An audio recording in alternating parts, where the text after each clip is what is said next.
pessoal, sejam todos bem-vindos e bem-vindas a mais um episódio do Globotechcast Trilha Menos é Mais. E hoje eu tenho a honra de falar com vários convidados incríveis que estamos às vésperas da COP30, que é histórico pela primeira vez em Belém do Pará, no Brasil.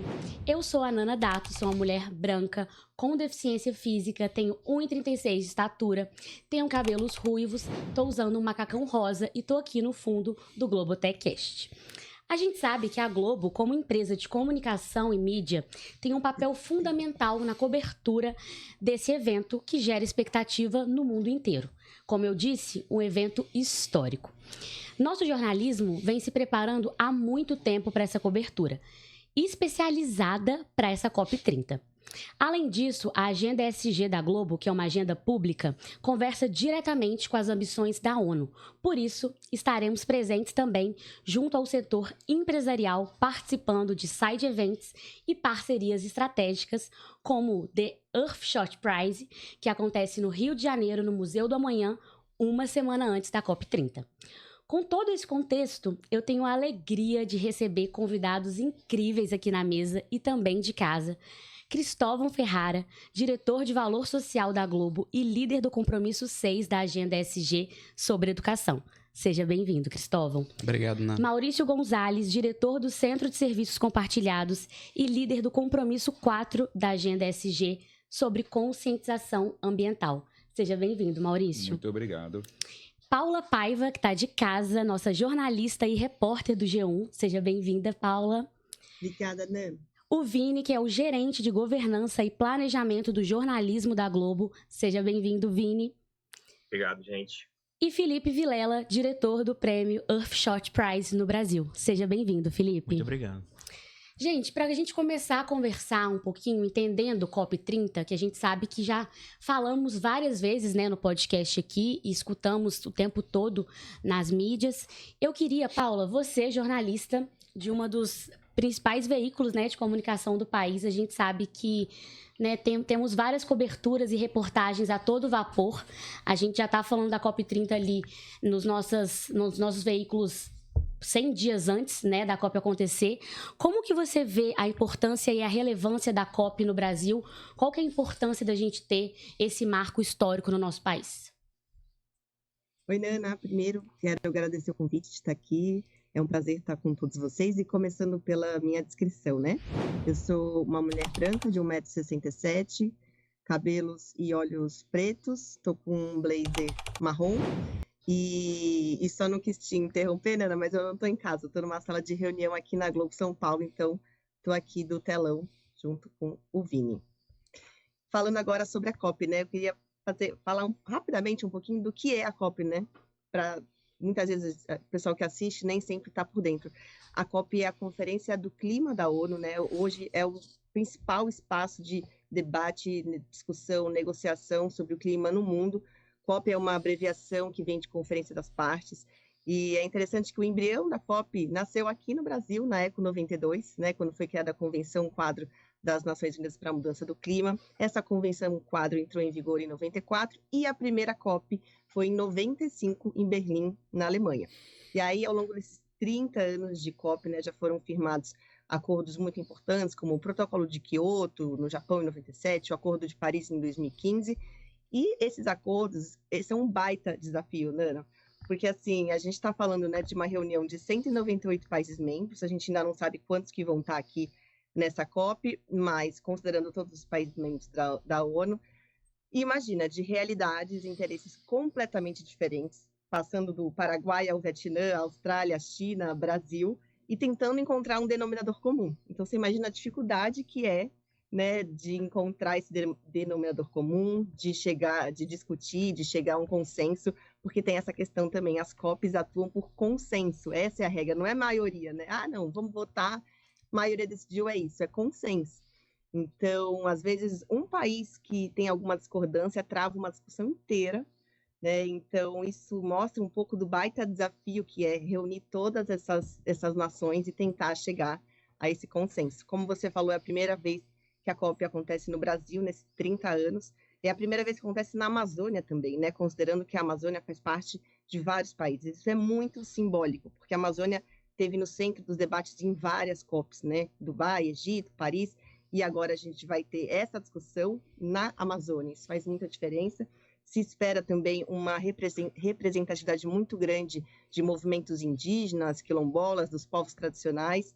Então, também se espera que olhe um pouco para as soluções desses povos, né? Que há décadas, há séculos, convivem de maneira sustentável com o seu entorno.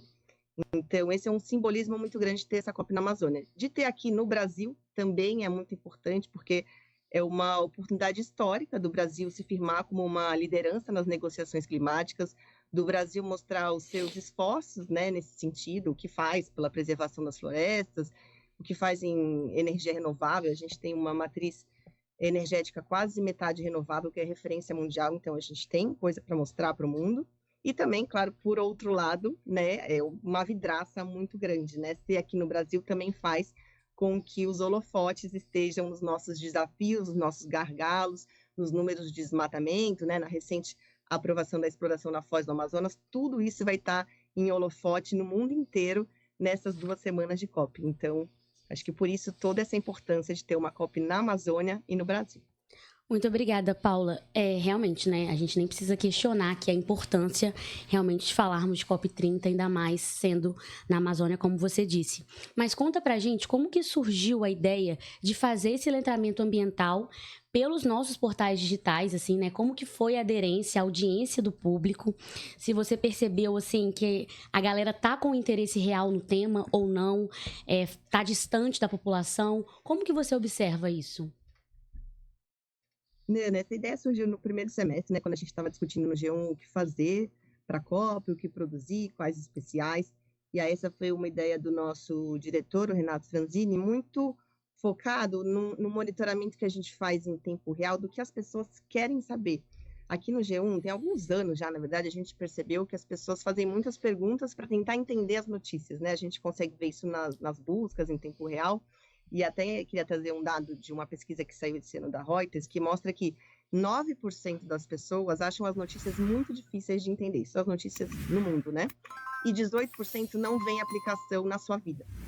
Então, a gente tem um trabalho muito grande aqui de sempre tentar explicar, trazer contexto, aquela famoso título, entenda tal coisa, né? Eu gosto de trazer um exemplo que para a gente foi muito simbólico, que quando teve aquele submarino que implodiu, acho que foi junho de 23, foi uma das audiências históricas do G1. E ali, a segunda notícia mais lida foi: o que é implosão? Era esse o título. Porque assim que deu a notícia factual, que de fato foi a mais lida, né? O submarino foi encontrado, ele implodiu. A gente percebeu que as pessoas estavam procurando o que é implosão, a gente correu, fez a matéria e ela ficou muito lida. Então, com essa tentativa também de explicar para as pessoas, a gente sabe que muitas vezes são temas muito áridos, né? A gente está falando de descarbonização, de transição energética, de justiça climática. Então, a gente quis dar um conteúdo para as pessoas poderem entender do que a gente está falando, entender o que vai ser discutido lá. Eu acho que 100 perguntas também dá a noção da magnitude do evento, né? Porque se você tem 100 perguntas só para responder de um assunto, né? Isso mostra que é muito grande. E também o que a gente focou muito, perguntou de audiência, né? A gente tentou também mostrar sempre, soluções, né? Não ser uma coisa assim apocalíptica, porque isso afasta e isso também não traz resultado, né? Assim, então, os números são deprimentes, é isso, o mundo vai acabar. Não, a gente está sempre tentando mostrar as soluções. Então, se o café está perdendo áreas de plantio por causa do aumento da temperatura, o que os cientistas estão procurando de solução na genética, o que os produtores estão fazendo, né, buscando técnicas de plantio. Então, a gente sempre tenta mostrar a solução e também mostrar como aquilo está conectado com a vida das pessoas. Então, tem pergunta, o que o café mais caro tem a ver com o aquecimento do planeta, como é que o aumento da temperatura afeta a produção de leite, de ovo, de carne, o impacto na conta de luz, o aumento dos casos de dengue, dos surtos de dengue, o que tem a ver também com o aumento da temperatura. E essas notícias, porque sempre tem um vídeo atrelado a uma matéria que a gente publica por dia, foram as mais lidas até agora. Dengue, café mais caro, produção de leite e ovos. Então, a gente mostra que quando a gente consegue aproximar aquilo das pessoas, né, a gente consegue ter um resultado melhor. E a gente vive num país urbano, né, 80% da população vive em cidades. Então, quando a gente fala, às vezes, da árvore que está sendo desmatada, se não é alguém, como às vezes a gente que já tem, né, essa preocupação, já tem ali a pulguinha da sustentabilidade, realmente afasta. As pessoas falam, e o que isso tem a ver com a minha vida? Né? Elas não veem a conexão. A gente está sempre tentando mostrar essa conexão, né? Como a Amazônia, que faz chover, né? Produz muitas chuvas e os voadores, como isso influencia diretamente nas chuvas do Sudeste. Então, a gente está sempre tentando mostrar toda essa conexão, e aí a gente tem um retorno muito melhor desses vídeos, né? Do que de outros. E a gente está tendo um retorno muito legal também de assim mães falando que estão mostrando os vídeos para os filhos, quase como numa iniciação do assunto. O que é efeito estufa, né? O que é o aquecimento global? Quais são os países que mais emitem? Então a gente está tendo esse retorno muito legal também de crianças até vendo o conteúdo. E esse é um conteúdo também que ele é no jornalismo que a gente chama de cauda longa, né? Evergreen. Então, assim, amanhã ou depois, ele não vai estar velho, não é factual, né? Se daqui a um ano alguém quiser pesquisar o que é mercado de carbono, o que é economia circular, vai estar lá a explicação com vídeo, com texto, com tudo. Então, Paulo, a gente está tendo eu acho muito legal isso. Eu realmente acredito muito nesse conteúdo de impacto positivo, né? Que pode gerar e mobilizar as pessoas para ação, né? Porque eu acho que um dos nossos grandes equações do Earthshot Prize todo mundo tem um sentimento de urgência frente às mudanças climáticas, mas a gente, trazendo otimismo para essa agenda, a gente consegue mobilizar a ação, né? E você citou o exemplo do café, por exemplo, né? Eu acho que tem muitas novas tecnologias sendo criadas também para monitorar os impactos climáticos, para você conseguir entender o nível de risco que não só os produtores, mas também as empresas estão expostas. Então, a gente consegue coletar dados para provar que é um modelo de negócio interessante investir na mitigação e adaptação à frente às mudanças climáticas, né? Então, acho que mostrar essas soluções de tecnologias, esses novos empreendimentos, essas novas soluções que estão sendo criadas para mitigar esses riscos ambientais, inspiram as pessoas, né? Então, acho que essa comunicação positiva que você comentou, Paulo, acho muito, muito rica. Realmente, acho que faz toda a diferença assim, na vida das pessoas. E acho que a gente precisa de mais exemplos sobre isso, sabe? Mostrar que é possível e que gera também retorno financeiro também, né? Não é somente né, uma iniciativa voltada para porque às vezes as pessoas tendem a achar que sustentabilidade é um custo, é uma caridade, né? Sim. Mas não, sustentabilidade gera retorno e tem e mantém o negócio saudável, né? Então acho que mostrar isso de forma positiva através da comunicação acho muito chave. Muito legal. Ô Felipe, e complementando o que a Paula está falando, que você está trazendo, em marca e comunicação, nós também fizemos campanhas falando sobre isso. Então, nós fizemos campanhas tanto da COP30, para conscientizar um pouco a população brasileira sobre o que é a COP, que a Paula já explicou muito bem aqui, e a importância da participação popular na COP. Que a COP não é uma reunião de lideranças envolvidas no clima apenas, né? É uma convocação de todos nós. E, ao mesmo tempo, fizemos campanha para falar justamente o que a Paula elaborou ali sobre, por exemplo, 3 grandes ativos brasileiros ameaçados de desaparecimento. Nós fizemos uma campanha chamada Cadê o Sabor que estava aqui? Uhum. Aí é uma tropicalização de uma campanha que aconteceu nos Estados Unidos, que chamava Save the Flavors lá fora. Essa campanha ficou belíssima. Ficou linda, com Rafael Portugal, né? Sim. Ficou divertida, né? E ao mesmo tempo super informativa. Sim. Onde a gente falava justamente do açaí, do cacau e do chocolate e do café, aonde mostrava a possibilidade de desaparecimento dessas 3 tradições brasileiras, né? Em face às mudanças climáticas. E direcionava para um site onde falava onde que você pode ajudar para que esses 3 sabores não desapareçam, né? Então, enfim, reforçando a comunicação. É isso, pegar um produto também que faz parte da rotina das pessoas, né? O café, por exemplo. Eu começo muito das minhas palestras perguntando, quem aqui já tomou café hoje? Aí quase todo mundo levanta a mão.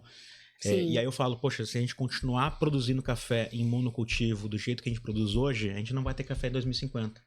Então acho que isso cria um senso de, peraí, eu preciso prestar atenção nessa agenda, mas aí você traz, claro, uma mensagem positiva. E para criar essa autorresponsabilidade também, as pessoas precisam se sentir parte, né? Então, assim, entender aquilo, então trazer essa inclusão também até dos termos, né? Porque às vezes as terminologias, elas ficam muito distantes da realidade ali da população. Então, esse trabalho do G1 é fundamental, né, Paula?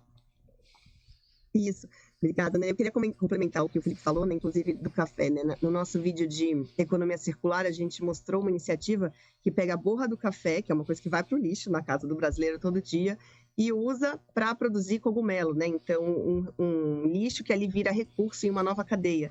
E aí isso mostra, a gente traz números também, que mostra isso que você falou, Felipe. Sustentabilidade não é uma questão de amor à natureza. Isso algumas pessoas têm, a gente não pode cobrar de todos, né? Mas é uma questão realmente de sobrevivência, de competitividade, de entender daqui a 10, 15 anos quem vai estar no jogo ou não. Então isso a gente mostra também. Até para o negócio realmente ser viável, né? Desculpa, Vini, você ia complementar? Não, eu queria reforçar que esse exemplo que a gente deu do G1, dos 100 vídeos, que aliás, Paulo, estão muito bacanas, né? Eles são um exemplo, né, da cobertura. Assim, a cobertura da COP ela não começa em novembro, ela já começou. Ela começou desde o começo do ano, que a gente vem falando, né? Então, assim, ela é multiplataforma. O G1 com 100 vídeos, a Globo News, a TV Globo com uma série de matérias e programas especiais que eles vão aquecendo ali até chegar, né? Agora tende a aquecer para a gente ferver ali ao longo da cobertura em novembro. Mas eu acho que todo esse trabalho, ele vai aumentando o engajamento, ele vai explicando para a nossa audiência, para que as pessoas também estejam motivadas a acompanhar uma cobertura como essa e se engajar nas causas e poderem ali também cobrar as ações. Só isso que eu queria reforçar. Não, muito importante, Vini. E agora, Cristóvão, eu queria que você contasse também um pouquinho da nossa agenda ESG da Globo, porque além, né, de todo esse impacto social que o conteúdo da Globo já promove, como a gente acabou de falar aqui, a gente sabe que existe essa agenda ESG super estruturada com todos os compromissos que são públicos e metas também, né, claras. A marca Menos é Mais, né, que inclusive dá o nome à trilha, né, desse podcast, é um desses exemplos. E você lidera um desses compromissos e participa ativamente de pactos e alianças das quais a Globo faz parte. Qual que é a sua expectativa para o setor privado durante o evento e como que você acha que a COP30 pode ajudar a potencializar o desenvolvimento das pautas ESG? Que também é uma nomenclatura que muitas pessoas nem sabem, né? Exatamente, Nana. Na verdade, primeiro começando com minha autodescrição, né? Eu sou um homem branco, de olhos claros, cabelos e barbas levemente grisalhos, estou com um casaco preto e uma blusa preta. Então, respondendo a sua pergunta, eu acho que assim, essa é a COP da implementação. Né? A liderança da COP tem usado muito esse termo, né? E é a COP da implementação porque as últimas COPs têm acontecido com muitos debates, muitas propostas, mas pouca coisa tem saído do papel. Né? Então, quando a gente está no coração da Amazônia, como a Paula já bem destacou, e especialmente, né, enfim, com essa responsabilidade do Brasil, a gente tem que convocar todos para tirar as ações do papel. E eu acho que é o que as empresas vêm fazendo. Acho que a Globo é um exemplo disso, né? Quando você fala de toda, né, a estratégia ESG que nós temos e como nós dividimos os compromissos, estabelecemos... Já somos uma referência, né? Somos uma super referência, estabelecemos uma governança muito clara, descentralizada, o que é ótimo, porque significa que a empresa inteira tem responsabilidade com a pauta ESG, né? ESG não é só uma responsabilidade de uma área. Então, acho que a gente tem muito... acho que nós vamos estar lá para compartilhar. E eu acho que esse é um grande propósito do setor privado. É tentar não ser apenas um espectador, não ser apenas um participante de uma palestra, né? Um ouvinte de uma palestra para aprender. Eu acho que é muito também compartilhar, trocar, dividir, né? Cobrar, né? Que os compromissos sejam estabelecidos. Eu acho que tem uma oportunidade de uma relação público-privada muito, muito interessante durante a COP, porque, enfim, nós vamos ter o privilégio de estar na Blue Zone, que é uma área onde acontece intensas negociações entre os países, e se a gente está ali, a gente tem um papel de poder colaborar de alguma maneira, né? De ter essa relação público-privado, de mostrar que o Brasil é fonte de investimentos, porque nós temos a matriz energética mais limpa do mundo. Então, se o mundo está falando de transição energética, o Brasil tem que ser um polo desses investimentos. A Ana Tônia, até numa conversa que eu tive com ela há 2 semanas, ela falou um imã para esses investimentos, né? Que nós temos esse potencial. Então, eu acho que é essa conjuntura, é o setor privado atuando de maneira definitiva e de maneira propositiva nesse grande mutirão né, que é a proposta da COP30, né? Tem duas palavras-chave para quando a gente fala de COP30 no Brasil: implementação e mutirão, né? Porque é justamente essa convocação de toda a sociedade, da população, das empresas, do governo, todo mundo, das organizações da sociedade civil, né? Todo mundo juntos em prol de um único objetivo, que é trabalhar pela descarbonização, que é trabalhar pela transição energética, que é trabalhar por esses grandes propósitos que vão proporcionar uma vida sustentável nesse planeta daqui até o final desse século. Então, eu acho que é por aí, é fazer com que a COP30 não seja uma simples conferência, que ela seja de fato um pontapé inicial de uma grande ação de implementação em toda a sociedade brasileira e que isso se expanda para o mundo. Não, perfeita colocação, Cristóvão. Eu acho que é muito isso. Assim, a gente também... É claro que é muito importante a gente tá ali no conceito das ideias, tudo que a gente quer fazer, mas eu acho que o pontapé ali, ele precisa acontecer de forma objetiva e clara, né? E esse é o momento. E, Maurício, me falaram aqui que você vai estar em Belém. Partiu Belém. Certo? Partiu Belém. E aí eu queria saber, assim, né, a Globo já sabemos que vai participar de painéis, encontros, apresentando práticas de gestão ambiental, enfim, que são referência no setor. Você pode contar pra gente um pouquinho do que vem por aí? Você pode dar algum spoiler, destacar alguma coisa quais práticas que você pretende, assim, né, que você espera na COP30 do público? Qual que é a sua expectativa? Conta pra gente. Legal, Nana. Bom, muito obrigado pelo convite, um prazer enorme estar aqui. É uma responsabilidade dividir essa mesa com a gente, galera tão talentosa aqui, né? Turma que sabe muito o que está falando. Assim, eu sou homem branco, cabelos grisalhos, tenho aqui 58 anos, estou de casaco jeans e uma camiseta azul. E muito feliz realmente de estar aqui, porque assim, esse é um assunto ambiental, é um assunto que muitas vezes, há algum tempo atrás, ele ficava num segundo plano de prioridade, num segundo plano de discussão. Ver esse assunto tão assim, em voga e tão colocado nas nossas telas também nos traz muita felicidade, né? A Paula comentou sobre toda a agenda do G1, assim, só lembrando, né, Cristóvão, nosso compromisso 1 da agenda ESG é o impacto social do nosso conteúdo, né? O Felipe comentou como é importante a gente colocar isso no conteúdo. Não à toa, a indústria de mídia como a Globo tem isso como impacto, como compromisso número 1, né? É um compromisso que, assim, mais importante do que tudo, é a gente mostrar na tela o que a gente precisa fazer para engajar o nosso público, né?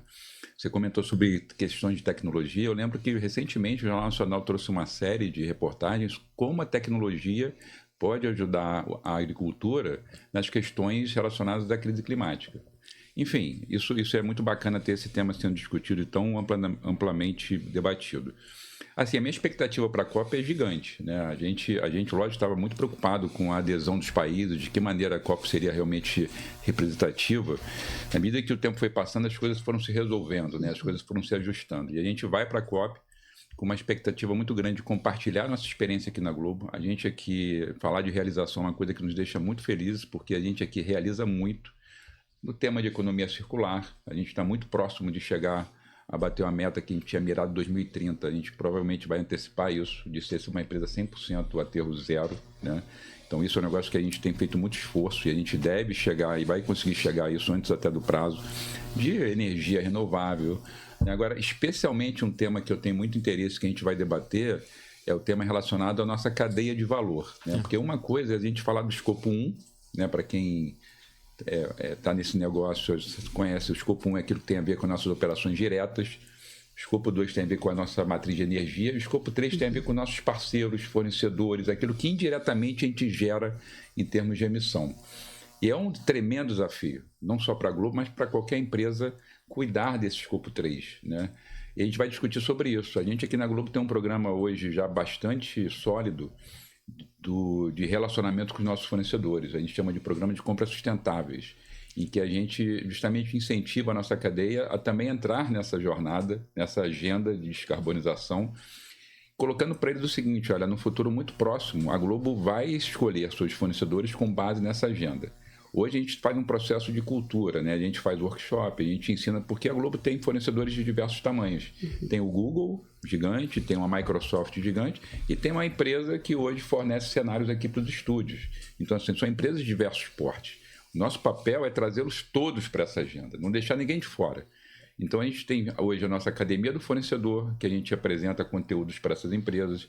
A gente tem parceria com o Sebrae, em que a gente incentiva também essas empresas a entrarem nessa agenda. Então, lá na COP, a gente quer compartilhar um pouco dessa experiência, ouvir das outras empresas. A gente vai estar com empresas gigantes também. A Natura vai estar no painel com a gente, a Coca-Cola, a Nestlé, empresas que têm uma maturidade muito avançada nos temas, e a gente quer compartilhar. A gente sempre fala, repete, o assunto sustentabilidade não é um assunto de competição, é um assunto de colaboração. Então, é mais do que uma obrigação a gente dividir as nossas experiências, é mais do que uma obrigação a gente ter escuta para aquilo que as outras empresas podem trazer de contribuição para nosso dia a dia e fazer uma troca, né? Fazer uma troca constante. Cristóvão comentou sobre a responsabilidade da implementação. Não posso concordar mais, porque assim, já passou o tempo do PowerPoint, né? Já passou o tempo do plano. A gente agora tem que fazer, tem que agir. Não tem mais esse tempo de espera. A nossa experiência nos ajuda muito nesse sentido, de realização. E essa troca que a gente quer fazer lá, assim, expectativas foram criadas, né, Cris? Expectativas estão criadas. Eu acho que a gente tem uma possibilidade, uma oportunidade muito, muito, muito única, e a gente não quer deixar essa oportunidade passar. As organizações adoram fazer anúncios, né? Mas na hora de, na prática, na implementação, que é onde o bicho pega mesmo, porque acho que a gente precisa, né? Então, eu gosto muito desse tema da questão das grandes cadeias de valor, né? Porque eu acho que esse é um grande desafio. Escopo 3, descarbonização, pensar em como a gente pode gerar valor para as empresas através da cadeia de valor, porque esse é um grande desafio. Não só a parte de rastreabilidade, transparência, da onde vêm os produtos, mas como eles são produzidos, né? Isso. Porque hoje no Brasil 70% das emissões vem do uso de terra, né? E se a gente não entender da onde vêm essas matérias-primas e o quão sustentáveis são as práticas dessas matérias-primas, a gente vai ter um risco financeiro muito alto lá na frente, porque não está sendo quantificado. Por exemplo, um dado que é muito interessante, que a gente tem usado imagem de satélite, para olhar o nível de capacidade de água, de retenção de água embaixo do solo, que é muito interessante. É um dado que é muito mais relevante para um produtor rural do que o carbono no solo. Porque a água no solo vai influenciar muito mais a produtividade do produtor do que o carbono. Então, hoje já tem imagens satélites que conseguem enxergar o quanto de água tem abaixo do solo, e se consegue informar o produtor: olha, esse solo tá com uma escassez hídrica muito grande, então você precisa pensar em incluir um sistema mais biodiverso para reter mais água abaixo do solo. E porque assim, irrigação é uma solução a curto prazo, mas o solo compactado, ele precisa infiltrar essa água. Então, assim, eu estou sendo muito técnico, mas é para dizer que resiliência ambiental é resiliência financeira para as cadeias de valor, né? Então as empresas precisam investir em sustentabilidade se elas quiserem manter no negócio, né? Então acho que essa é a grande mensagem. Você sabe que isso é um ponto interessante, né? Porque assim, o desafio é o escopo 3, né? O desafio é o escopo 3 de cadeia de valor, mas assim, a empresa que é escopo 3 para mim, aquilo que ela faz é escopo 1 para ela. Então, criar esse círculo virtuoso, né? É um círculo virtuoso, faz sentido, né? Assim, por que a Globo trabalha tanto na questão do engajamento dos nossos parceiros? Justamente por isso. A gente precisa trazê-los para essa agenda, né? Conscientizá-los, né, Maurício? Conscientizá-los, entender. Assim, e no primeiro momento é uma consciência voluntária, e o que a gente faz no primeiro momento é voluntário, mas no segundo momento, para fazer parte do nosso rol de fornecedores, você tem que estar obrigatoriamente dentro dessa agenda.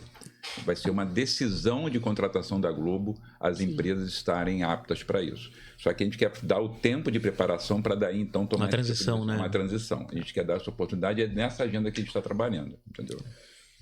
E, Vini, para a Globo marcar presença em Belém, a gente sabe que a logística deve ter sido um desafio e tanto. Ainda deve estar sendo bem desafiador, né? Ainda mais que está chegando perto. Como que foi planejar essa cobertura em meio a sobrepreços que nós acompanhamos, demora na confirmação de delegações, que o próprio Maurício também já falou, um cenário político instável, com guerras, líderes que ainda negam as mudanças climáticas? Como que foi isso? Conta pra gente. Pois é. Bom, pessoal, eu sou um homem branco, cabelos pretos, olhos castanhos, estou vestindo uma camisa preta. Obrigado pelo convite, uma honra estar aqui com vocês, tá? Bom, na verdade, eu não digo nem que é um planejamento, é um replanejamento constante, que ele vem desde o ano passado e continua, e estamos às vésperas de novembro, né, ainda com algumas incertezas, né?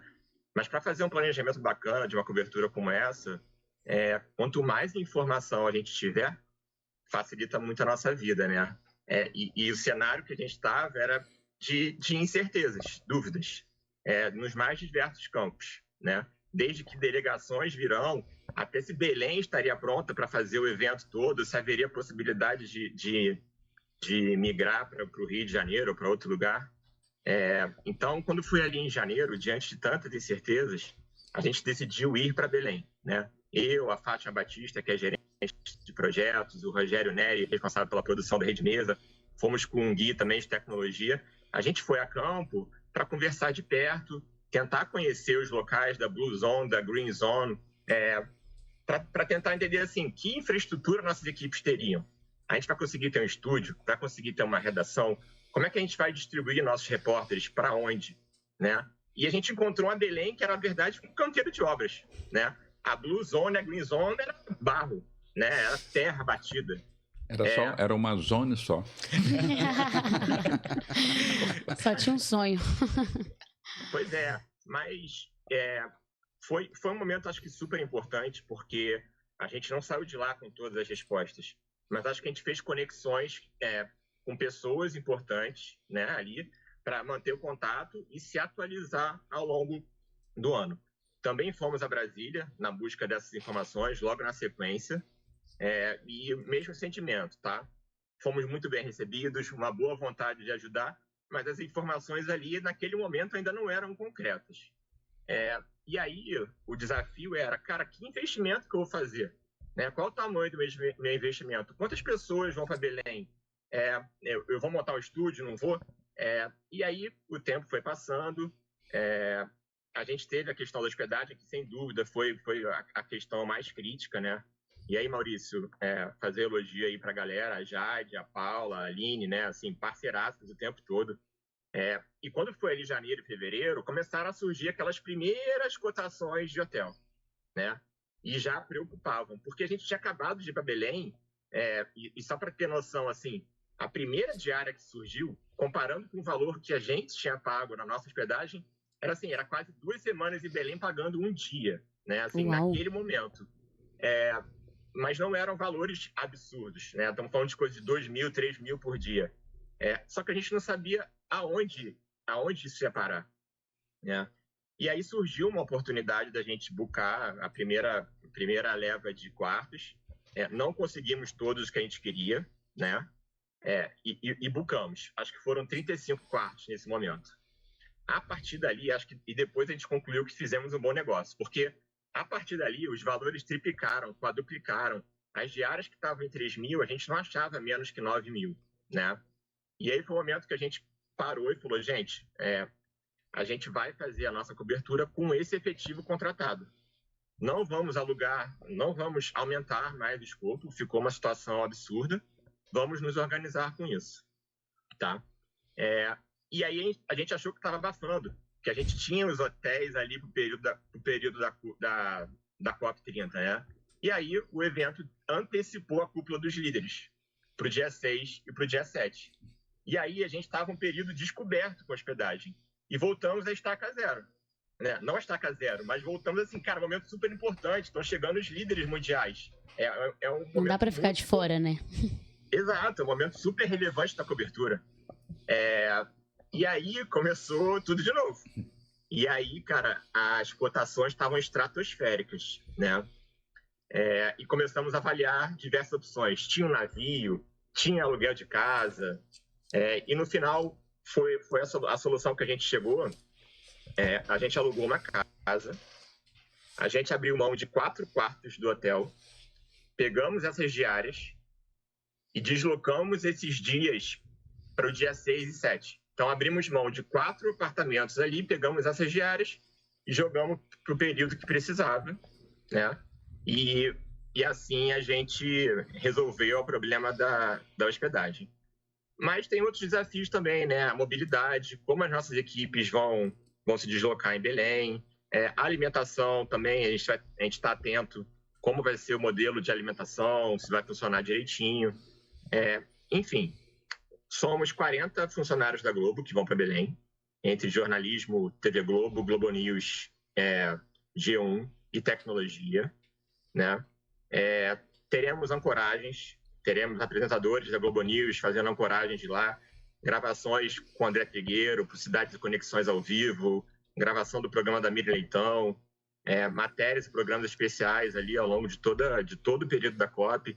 Então, assim, acho que tem tudo para ser uma cobertura muito importante, muito bacana. Isso, assim, reforçando o que a Paula falou, né?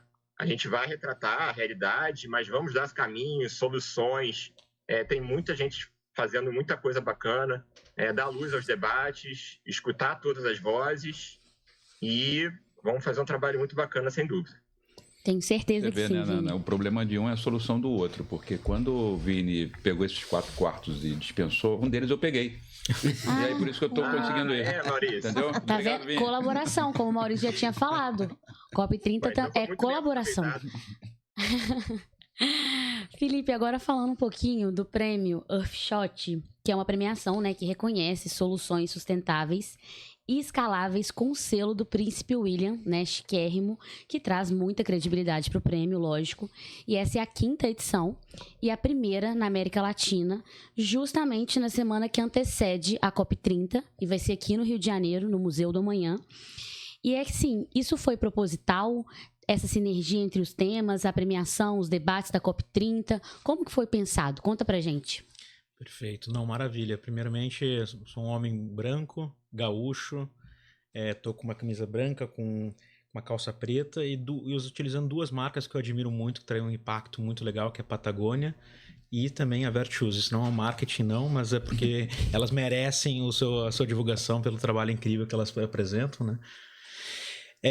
Bom, o Earthshot Prize, então, é um prêmio ambiental fundado pelo Príncipe William em 2020. Foi inspirado no Moonshot, que é uma iniciativa do John F. Kennedy, presidente dos Estados Unidos, para levar o homem à Lua em até 10 anos. E eles conseguiram levar em menos do que isso. Então foi um task force, né? Foi uma força-tarefa para levar o homem para fora do planeta Terra. E o Príncipe William pensou, poxa, por que a gente quer ir para fora? Vamos ficar aqui dentro, fazer bem feito aqui dentro e vamos criar o Earthshot Prize para premiar, celebrar as grandes soluções para o nosso próprio planeta Terra, né? Então essa foi uma grande inspiração para a criação do Earthshot Prize.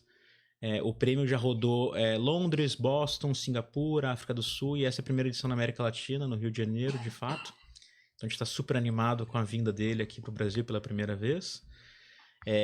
E o prêmio em si, ele é um grande momento para celebrar as grandes soluções para a nossa crise climática. Então a gente seleciona 15 soluções e em cada ano a gente tem em torno de 2.000 soluções nomeadas, aplicadas. E dessas 15 soluções são 5 categorias: oceanos, ar, clima, natureza e desperdício. E aí então desses 15, 5 vencem o prêmio. No dia 5 de novembro a gente vai anunciar aqui no Museu da Manhã no Rio. E cada um leva para casa 1 milhão de libras, em torno de 7 milhões e meio de reais, para apoiar suas soluções. E esse capital serve mais como um apoio financeiro mais catalítico para mobilizar mais recursos, né? Então a gente também, além do prêmio, estamos colaborando com um novo fundo para fazer investimentos nessas soluções, para conseguir mobilizar mais capital para essas soluções.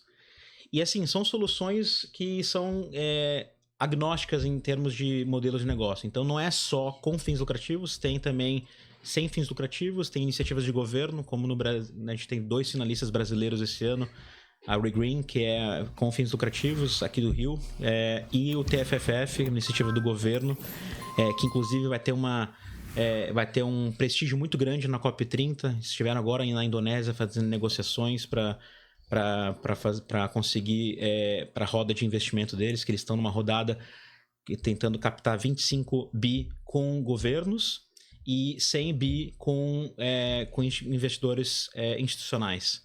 Então, um fundo muito ambicioso para proteger as florestas tropicais no sul do globo, que estão tendo um desmatamento desenfreado, né? Então, assim, acho que o Earthshot Prize, ele não é só um prêmio, ele cria todo esse plano de legado para o país também, então apoiando inovações e soluções que vão além dos finalistas também. Então a gente tem vários anúncios que vão ser feitos nos próximos dias, então fiquem ligados, mas com a Globo a gente já fez tantos anúncios, as pessoas estão super animadas em ver essa colaboração sendo feita, e eu acho que vai dar uma visibilidade bem bacana para os finalistas, mas também criar esse legado para o país, que é a grande chave que transforma a vida das pessoas mesmo, que é conseguir mobilizar ações concretas aqui na região. Então, os 4 pilares principais é juventude, como mobilizar jovens para ação climática, através de educação. Segundo é financiamento, então como criar incentivos financeiros para essas soluções. Terceiro é a questão da inovação, então como usar o ecossistema de inovação brasileiro para criar programas de aceleração e apoiar soluções. E o quarto, que é a comunicação. Por isso que essa parceria nossa com a Globo é muito chave para a gente conseguir disseminar essas soluções para um público mais amplo, né? Porque eu costumo muito nessas conferências de clima ao redor do mundo e eu vejo um monte de brasileiro falando em português para brasileiro sobre o que a gente está fazendo no Brasil. E eu fico pensando, poxa, mas peraí, a gente tem que se conectar com o mundo lá fora e falar aproximar as pessoas para comunicar de forma mais efetiva, sabe? Então acho que a parte do storytelling é muito, muito fundamental. Então, acho que a gente está muito animado com essa colaboração com a Globo para o prêmio. E essa decisão da 5ª edição do prêmio, Felipe, ser aqui no Brasil, tendo COP30 em Belém, ela foi de propósito? Não foi? Como que foi isso? O Brasil sempre foi um dos planos desde o início da criação do Workshop Prize, né? A gente estava ainda entendendo qual seria o ano exato. Quando foi divulgado que seria a COP30 aqui no Brasil, a gente pensou, é um grande casamento aqui para poder fazer aqui. Por isso que a vinda do Príncipe William também vai ser além do prêmio, mas também em Belém em seguida, né? Então, sim, realmente muito histórico. E como você disse, né?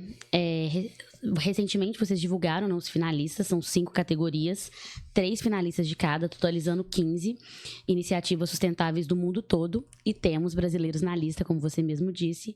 Conta pra gente como que é feita essa seleção da prospecção à escolha final. Existe uma banca de especialista, uma votação? E claro, né, eu sei que você não pode dar spoiler, lógico, mas você já tem algum favorito? Ou a gente realmente só vai saber depois do dia 5 de novembro? Sim, saberemos somente a partir do dia 5 Sem de spoilers. Sem spoilers. Não conseguimos. Não, mas, enfim, vai todo mundo vai ficar muito feliz e animado com os vencedores. Acho que vai ser um momento muito emblemático, os vencedores que vão ser anunciados no dia. Então, a felicidade está garantida. Agora, em relação a a metodologia, né? A escolha metodologia. Ali. Uhum. A gente tem 2 grupos que a gente engaja para selecionar soluções. Primeiramente, ninguém consegue se inscrever como solução para o prêmio. Tem que ser nomeada a solução. Indicada. Sim. Então, a gente tem um pool, né? Umas grandes instituições parceiras em cada geografia do mundo que vão lá e fazem essa busca dessas soluções. Então, eles são credenciados pelo Workshop, como chamado Nominators, que eles vão lá e buscam essas soluções. É quase um headhunter, assim, né? Então, como se fosse um olheiro no futebol, trazendo aqui pro Brasil, né? Perfeito. Então, a gente tem vários parceiros aqui no Brasil que nos apoiaram nessa... em indicar essas soluções brasileiras e fora do Brasil também. E além disso, a gente tem um Advisory Prize Council, que é um conselho consultivo para selecionar as melhores soluções indicadas para o prêmio. Entendi. Inclusive, a gente divulgou recentemente que a Gisele Bündchen entrou nesse conselho. A gente tem o grande David Attenborough, que faz parte do conselho desde a criação do Workshop Prize. E outras grandes celebridades, como a Cate Blanchett também e outros. Então, assim, pessoas que têm um papel mais de fama pelo seu trabalho de artístico, mas também especialistas mais técnicos, como o professor Carlos Nobre, por exemplo, é um deles também. Então a gente tem um mix de pessoas técnicas e mais celebridades para olhar essas soluções e apoiarem na seleção. Então a gente junta essas duas coisas e a gente faz a seleção de forma bem rigorosa para celebrar aí as grandes soluções para o mundo, né? Estamos ansiosos, gente, mas infelizmente eu tentei com meu carisma, mas sem spoilers. Mas Felipe prometeu que ficaremos felizes, então estamos na expectativa. E assim, todos podem ser nomeados, né? Soluções pequenas, grandes, assim, então não é... Não tem um tamanho, né? Não tem tamanho, assim, tem que ter um potencial de replicabilidade. Ou seja, precisa ser replicável em alguma outra geografia, algum outro contexto de comunidade. Né? Então, assim, por exemplo, a gente tem uma tal iniciativa aqui no Brasil, no contexto do Recife, por exemplo, mas ela é replicável, por exemplo, na Indonésia. Não pode ser só naquele local, né? É isso. Então, o potencial de reproduzir é importante para nós. Pro pessoal da Globo que já está mais acostumado com o LED, é muito parecido com os critérios do próprio LED. Sim. Só que o Prêmio LED a gente faz isso para educação no contexto nacional, eles fazem na pauta de sustentabilidade no contexto global. Mas a proposta de selecionar iniciativas de todos os portes que têm o potencial de serem multiplicadas em outros contextos é basicamente a mesma. Nossa, é perfeito essa identificação, porque a gente nem conhece mais o Prêmio LED por estar aqui dentro da Globo. Eu acho que é uma forma também da gente conseguir, né, trazer essa semelhança. Mas, gente, infelizmente a gente já tá chegando ao final do nosso episódio. A gente poderia conversar aqui por horas. E a gente sabe também que a audiência do Globotechcast aqui, principalmente na Trilha Menos é Mais, é formada por estudantes, profissionais e pessoas apaixonadas por sustentabilidade.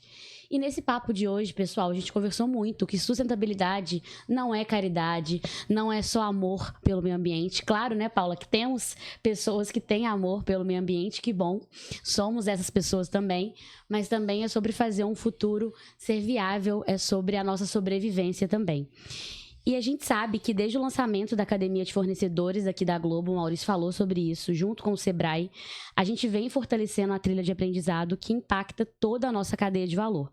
Então eu queria pedir, para a gente encerrar aqui, cada um de vocês, deixar um recado final, uma dica prática de como que a gente pode se engajar na COP30, no prêmio Earthshot, na construção de um futuro mais justo e sustentável. Maurício, podemos começar por você?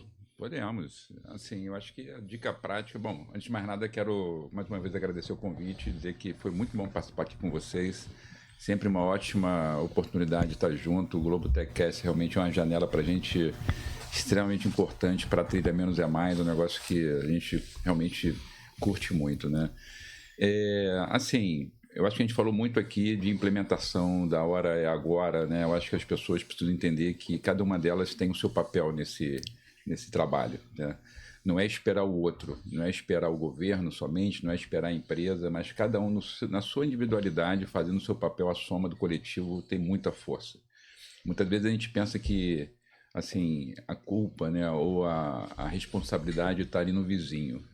A gente tem que começar daqui, né? A Globo, como empresa, começa daqui. As empresas começam por si. E as pessoas precisam cobrar isso. Então, as pessoas precisam assumir essa responsabilidade como sendo suas, né? Então, acho que assim, a mensagem é essa, né? Para a turma toda que está nos assistindo, vocês precisam assumir, cada um a sua responsabilidade, porque não vai ter outro que vai fazer por nós. É por aí. Não tem outro planeta, né, Maurício? Não tem outro planeta. Paula, podemos agora com você? Sim. Aí eu queria aproveitar também agradecer o convite. Foi um prazer enorme estar aqui com vocês, conhecer, ainda que de maneira virtual, né, alguns colegas aqui que eu já conhecia e já admirava o trabalho. E sobre isso de se engajar, cada um fazer sua parte, eu vou puxar a sardinha um pouco pro lado aqui do G1 e de uma frente que eu trabalho também, que é o Fato ou Fake, e pedir que todos sejam agentes da informação correta e pedir um carinho com a informação, porque a desinformação climática e o negacionismo, eles são um perigo real para o clima, e assim, porque eles geram dúvidas, a dúvida mina a confiança, e isso pode atrasar decisões importantes políticas, econômicas para o clima, que são urgentes, né? O monitoramento tem mostrado que essa desinformação climática cresce mês a mês conforme a COP se aproxima, o que já era esperado, né? Mas o objetivo é justamente esse, gerar dúvida sobre algo que já é consenso científico. Então, recebeu no Zap, para quem estiver assistindo a gente, né? Recebeu no Zap aquela coisa esquisita, viu nas redes sociais, um tio distante falou, traz informação correta, sempre com carinho, com cuidado também, para não ter briga. Então, o meu pedido para se engajar e cada um no mundo que vive é esse. Muito obrigada, Paula. Cristóvão. Bem, primeiro também queria agradecer a oportunidade incrível de estar com vocês aqui. E não tem como fugir da linha que o Maurício foi, assim, de verdade é convocar todos à ação, né? É a gente entender que no dia a dia, na nossa casa, tem muita coisa que a gente possa fazer e a gente vai enxergar a COP de fato como uma reunião de lideranças, de pessoas engajadas no tema, mas que todos nós temos uma participação em relação ao propósito final da COP, que que a gente possa enfrentar essa crise climática que a gente vem passando, né, e que o mundo todo tem sofrido. Então, acho que a gente pensar em pequenos atos mesmo, como que cada um dentro da sua casa consegue consumir menos, como que a gente consegue preocupar com o tipo de energia que a gente está utilizando, como que meio de transporte nós estamos utilizando no dia a dia, como que está sendo, qual o destino final do resíduo que a gente produz em casa e como que a gente pode colaborar para que seja a melhor destinação possível, né? Separar o lixo. Então, enfim, tem muita coisa que todo mundo pode fazer dentro de casa e eu acho que se todo mundo somar esses esforços, sim, aí a gente vai alcançar os objetivos da COP30 como um todo. Perfeito, Cristóvão. Vini. Bom, pessoal, obrigado pelo convite, foi um prazer, tá? E a minha participação final, acho que assim, essa semana eu participei de uma reunião em que o Instituto Ipsos IPEC, ele apresentou um dado que me chamou um pouco a atenção. Ele disse que 54% dos brasileiros, eles não se sentem informados sobre a COP, né? Então, assim, eu concordo 100% com o que o Maurício, o Cristóvão, todo mundo aqui acabou de dizer. Eu acho que o papel é entender o papel de cada um nesse processo de transformação. Os estudantes, os cidadãos, a imprensa, a Globo, né? Mas acho que também, assim, tem o papel dessa multiplicação, né? Assim, então, acho que é importante acompanhar, se informar e compartilhar, né? Tentar engajar a maior parte, além de fazer o que o Cristóvão acabou de dizer, é o dia a dia, o que a gente faz, tentar multiplicar e engajar mais gente nessa jornada. Muito obrigada, Vini. Felipe. Nossa, achei que fosse muito maior esse número, então parabéns para vocês aí que estão conseguindo acessar mais gente, porque 54%... Sim, enfim. Desafio diário. Bom, muito obrigado pelo convite, é uma honra estar aqui, poder participar com pessoas incríveis dessa conversa. E a gente está aí há 2 semanas, né, do prêmio e aí a COP logo em seguida. Então vai ser uma correria, mas acho que para mim a mensagem principal é colaboração radical. Acho que a gente não pode colaborar pouco, a gente tem que colaborar muito. Então, formar redes e se aproximar das pessoas que estão na ação, agindo, e inovando, criando o seu próprio negócio.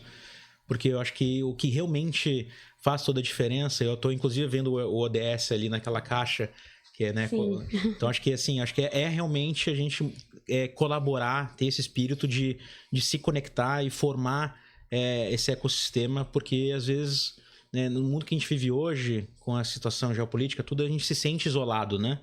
E eu acho que ter essas redes e se aproximar das pessoas que estão na prática executando é muito importante. Então, acho que colaboração radical é a minha palavra-chave. Adorei esse conceito, colaboração radical. Acho que poderia ser o nome do episódio. Gente, eu gostaria de agradecer todo mundo, de verdade, assim, adorei o papo. Eu acho que todo mundo que nos ouviu até aqui também deve ter aprendido muito.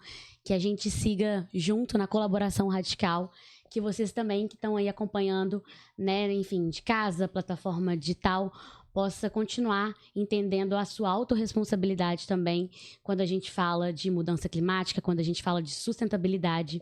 Esse foi mais um episódio do Globotech Cast da Trilha Menos é Mais. Espero que vocês tenham gostado. Pessoal, muito obrigada e até a próxima.